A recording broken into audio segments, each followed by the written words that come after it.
talk about all this stuff, and this is demonic, and this is that, and this is that. But if you prayed up the way you say you are, and you believe the way you say that you are, and you trust God the way that you say that, the way you say that you do, who? Here's the difference, Tish. Here's the difference. You believe in a big God. As a Christian, you believe in a big God. But fundamentalism doesn't teach a big God. It teaches a big religion. So the God is only as big as the religion. So no, I can't go into a temple and experience God because my God is not bigger than my religion. Reaching for the stars. All right, so reaching for the stars. I don't know this guy's name, and honestly, it doesn't really matter to me. But we'll talk about it. It's about a 90-second watch. It's hilarious. So how many of you know what religion Michael B. Jordan is from? Well, I can tell you this. If you don't know, you're about to be shocked. Check out this clip. Michael B. Jordan, the B stands for Bakari, which means of noble promise. Correct. You know your stuff. Okay. All right. Who gave you that name, and how do you think it shaped the man you are today? I'm a Babalawo, and my mom, when I was born. Did you hear what he just said? He said, I'm a Babalawo. Let me play it one more time for you. And how do you think it shaped the man you are today? I'm a Babalawo, and He said he's a Babalawo. Now let's see what that is. A Babalawo is a priest, diviner in the Ifa religion. Let's read more into it, shall we? The Ifa religion, the primary entity worshipped is Olodumare.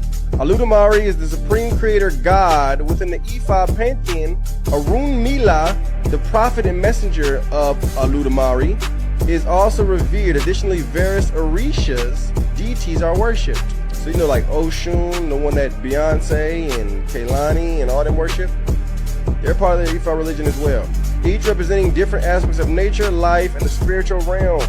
Ishu, the trickster god and messenger, plays a significant role as the mediator between humans and the divine. So in the Ifa religion, you need Ishu to connect with God. But in the Word of God, 1 Timothy 2:5, it says. So here's the thing, and I want to get the rest of y'all feelings on this. Of course, you know, the fundamentalist demonization of African spirituality is a recurring issue. The thing about that video for me is like he spent so much time exposing people to Ifa religion. Like, is that what you want to do? Are you trying to expose people to their ancestral heritage? Because like somebody's gonna watch that video and be like, let me go look up Ifa. And if they've done anything with their ancestry and they see where Ifa originates, they're gonna be like, oh, this originates where my people come from. You know, it's like you're helping people connect dots that will ultimately be the demise of your whole thought process. You're helping people connect the dots. So I don't understand like the whole, oh, they worship Olodumare. Yo, different faith traditions have different names for deities. That's just a common thing. And the concept of Olodumare and the Orishas and all of that precedes Christianity. That precedes Jesus, the person.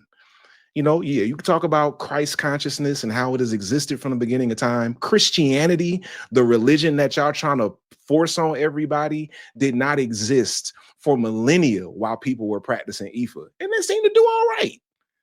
So I just think I want people to, you know, just kind of ask more questions, I guess. Ask more questions. What y'all think?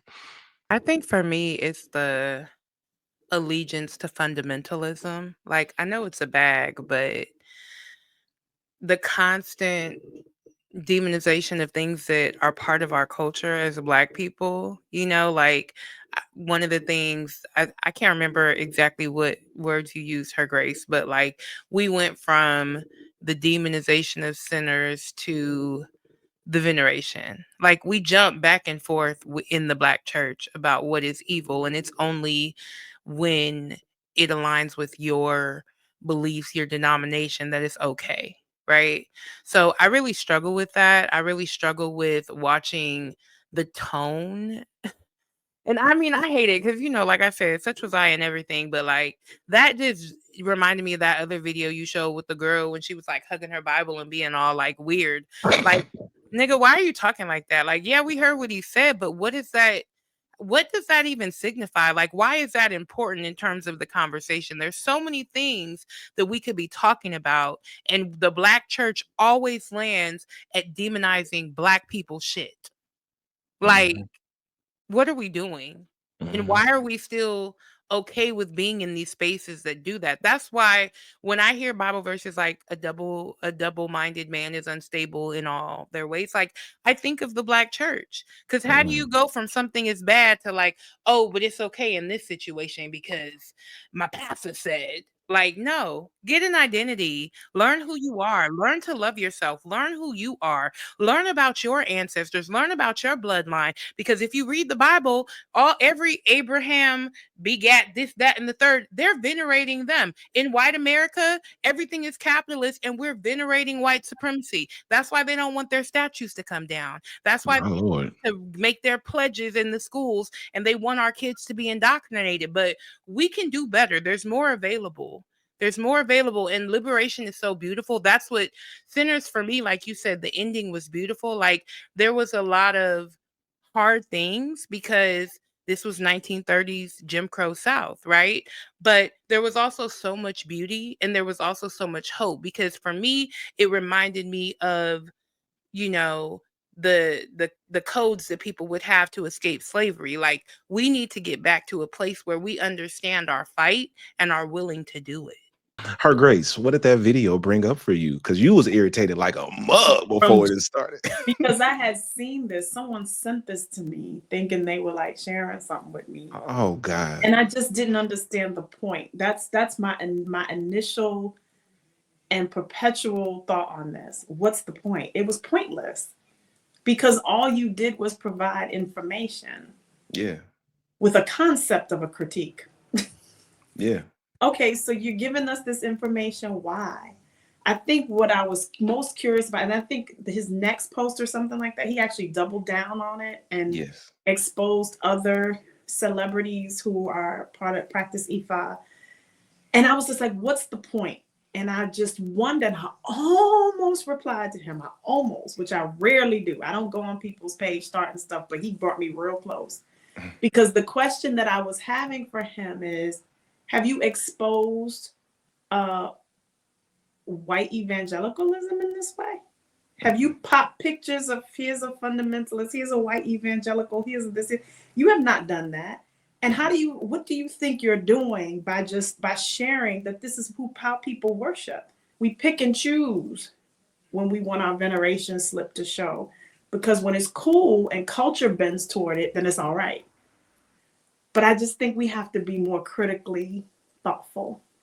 And what this dude did was not critical or thoughtful at all. You shared information. To what end? Because you thought it was going to enrage people? Nope. To your point, Christian, everybody went on there and was like, oh, so you dummy. So Beyonce does this? Yeah. I'm like going to Beyonce and Kehlani. Like, okay. And for people who have wondered when I use the term Christian supremacy, that's an example of it right there. His entire video was built on Christian supremacy. Totally. So anything that isn't Christian is not valid. So he said he's a Babalawo. So let me show you that this is a part of another religion. Right. See, you can't trust it because it's not Christian. But you can't trust half the stuff that we do in Christianity. You can't trust it. Of course, but that's not how Christian supremacy works. You cannot trust it. I cannot trust. It's hard, right? You know, I fight for my life as a Christian every day, and I love being. I'll tell anybody, Jesus is my choice, straight like that. Here's my whole thing about believers when they try to vilify and demonize other faiths. If God is who you say God is, if God is who you believe God to be, if God is omnipotent and as powerful as we believe God to be, if you believe that, you can walk into any temple, any place of worship. You can be in company with any group of people. If you believe that God is who God is, for real. Listen. If I believe that God is who God is, ain't nothing you could tell me that's going to turn me around. Do your best. right?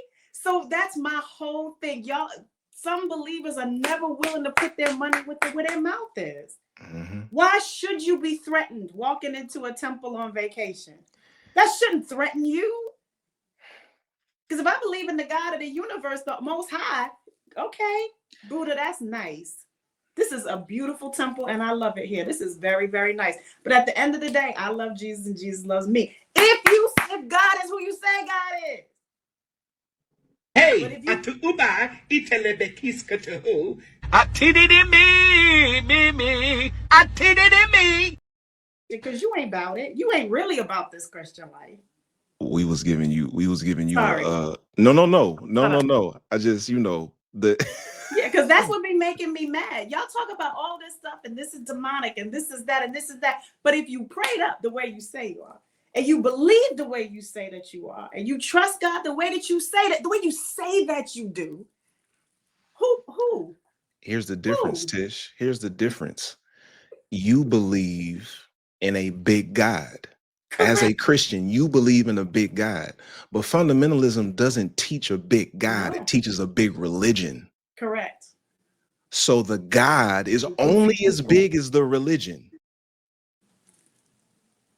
And that's the difference. So no, I can't go into a temple and experience God because my God is not bigger than my religion. Right. And what we're trying to do here is help people understand the divine is bigger than any religion. The divine is bigger than any faith tradition. Yeah. Any religion. And that's why, as the saints, you say, you got to know God for yourself. Now, that's a whole theology. Know God for yourself. You got to know him? You got to for know yourself. Yo! You know that you know. Talk about it. It's true. Come on, preacher. I just want to say thank you for giving us a brief history lesson on African spirituality and deities. Right. Because you did that for free. You did that for free. So thank you for the educational lesson, because now I can take this nugget and get on Google and learn about the rest of this. Listen, the selective spirituality, the selective morality, it drives me nuts. It drives me nuts. It's like the idea of Christianity wants to own everything. So you can only venerate when First Sunday comes and we venerate Jesus. That veneration, that lifting up, that ceremonial naming, that communal, when somebody in the community, in the tribe had a baby, that baby belonged to everybody. So the way you're trying to knock this off as something that's really simple and demonic is offensive to me. It's offensive to me, because even now in Black families, we want to know what you naming that baby.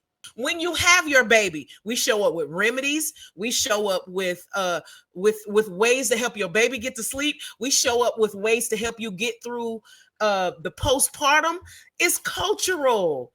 It's cultural. So for you to speak against what's cultural for us as a people, I take offense, because you're talking about my mama. You talking about my grandmama. You talking about my aunties. Like, your grandma kept you alive. Your great grandma might have kept you alive with some shit she pulled off a tree.